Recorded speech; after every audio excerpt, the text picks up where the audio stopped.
When I was sort of raised by wolves, you know. And I grew up in San Francisco in Haight-Ashbury in the 60s, and it was a pretty wild time there. You don't know that when you're a kid. But we never had religion, and so nutty tuning. But I noticed that even without religion, that if something went wrong in my life, I would try it on. Like maybe something would work, you know, like I'd try praying to anything that I'd ever heard about, you know. In fact, for a brief period, my family went to the Unitarian Church, because I guess my parents thought we should do something like that, but they didn't even seem to believe in God, so it was kind of a pointless thing. But anyhow, we didn't do that for long. And little kids asked me what religion I was. I went Union-ish, because I thought that's what Unitarians were. I don't think you have Unitarians over here. You have something else. Universal life something or other. Anyway. But I noticed that I would pray foolishly when I'd get in trouble. And I'm thinking about how we pray to, like, when things that seem big to us, they're actually not in the bigger context. But we don't know it at the time, do we? You know? Like when I was 11, I decided to try out a tampon because I was curious. You know? New thing. Kind of adult. Kind of wild, you know? Go horse riding and all that with a tampon. Far out. It's long before Bill Clinton, you know. And no, he wasn't a tampon. He was a cigar. Sorry. Whoa, what a ditz. I can be so blonde sometimes.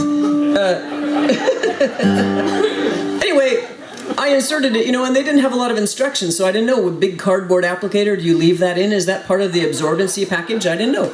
Or do you throw that away? And all of it might have worked if I'd actually had my period, but I didn't. I was just curious. And so it got quite stuck. And I became quite religious that night. You know, I prayed to everything. The Three Stooges, Manny, Moe, and Jack, I thought maybe they would help. You know, I prayed to anything. I made incredible promises of how I would change in my life if the gods would take the tampon out of me. And of course, eventually it came out. And was I true to my word? No. I went back to my normal self. My brother at a similar age did a similarly stupid thing. Thank goodness not with tampons. But he also was intrigued with the adult, you know, habits. And he was curious about shaving. And he saw my dad do it a lot. And he didn't have any facial hair to shave, but he finally realized he did have eyebrows, and so he got my dad's razor, came right off, fantastic. Then he realized he looked retarded. So my brother was a pretty mechanical character, you know. He thought, well, I'll get some head hair, and he cut his head hair off, and he glued these big bushels of head hair to the place that his eyebrows once were, and it was ridiculous. And he came down to dinner as if that was normal. We just split a gut, man.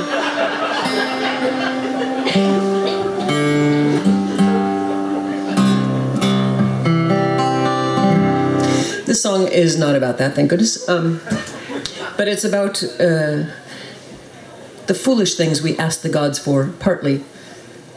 And it's also about, I notice these little Tibetan prayer flags all over the world. I travel all over the world and I see them hanging.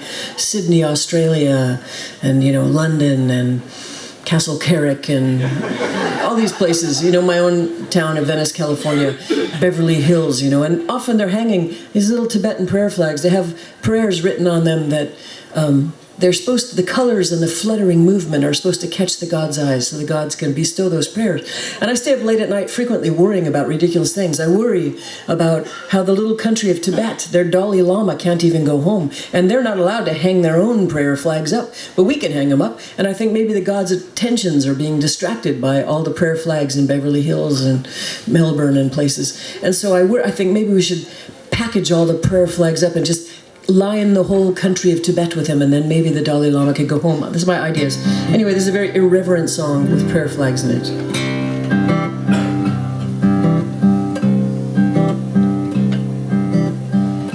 What if we hung the prayer flags to tell the gods we're fine?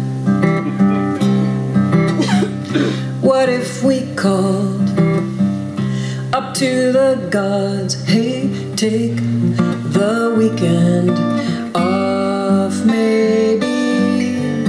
What if we said, thanks for the help over the years? What if we said, hey, go go to the beach, we can handle it from here.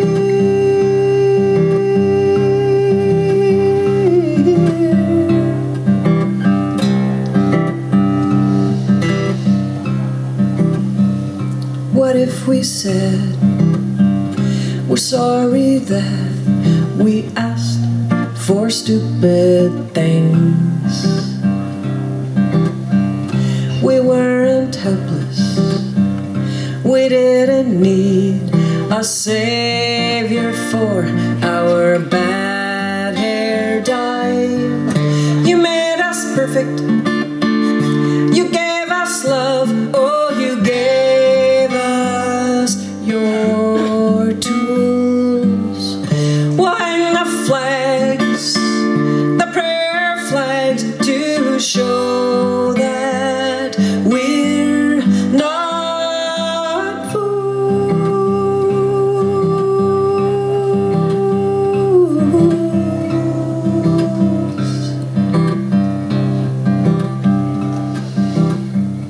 What if we said, we know you're there, but don't know how we know?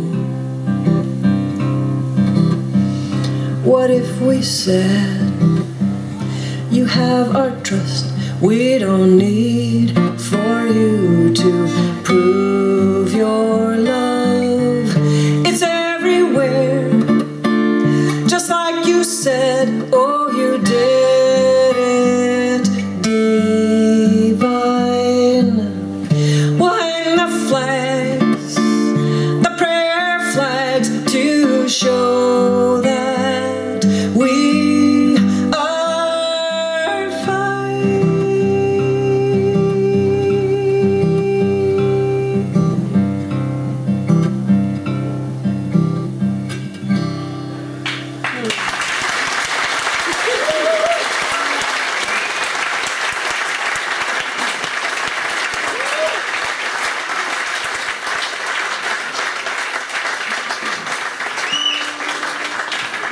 I'm going to bring a very special guest up here. I was calling him the town tart earlier because he's playing with everybody, not just me. I got here on Thursday, came to the concert. He was playing then and playing this afternoon. Fabulous concert. He played with everybody here, and so I felt it was in the contract that if you don't play with Danny Hart, you don't get to play on stage. So, no, actually, I've been a fan of his since, well, I've known him way too long.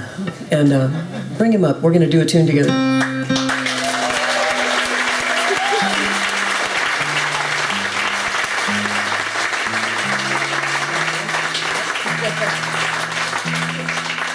And even weirder, I borrowed his banjo to play the tune. I took the train and I thought, I'm going to bring my banjo, 4 instruments, and I lifted everyone and went, nope.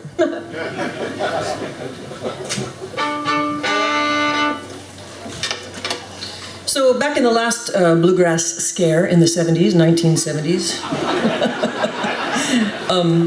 back when facial hair and banjos were au fair, and they're that again. It's just funny. You live long enough and it's like, whoa, it's in fashion again.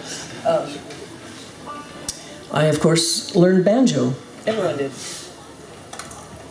Foggy Mountain Breakdown just sent me into a tizzy of excitement. And I kind of overdid it. You know, I ate, breathed, and slept bluegrass for quite a few years, and suddenly I thought, if I hear another G, E minor, D7, and C chord, I'm going to throw up. And I set my banjo, which is incredibly heavy, down in Venice Beach, California. It's been sitting in the garage for like 30 years. And but then I have a neighbor in Venice who wrote a banjo tune in 5/4 time, and I thought, that's brilliant. Of course, it's got 5 strings. It should always be played in 5/4. So I'm going to do a medley of 2 tunes, both in 5/4. The first I think you'll know, and the second I think you won't, because my neighbor in Venice wrote it. But in the folk tradition, if you'd like to sing along on the first one, please be invited. And the second one, Danny's going to play with me, which he learned today, of course, banjo in 5/4.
Danny Hart on the violin.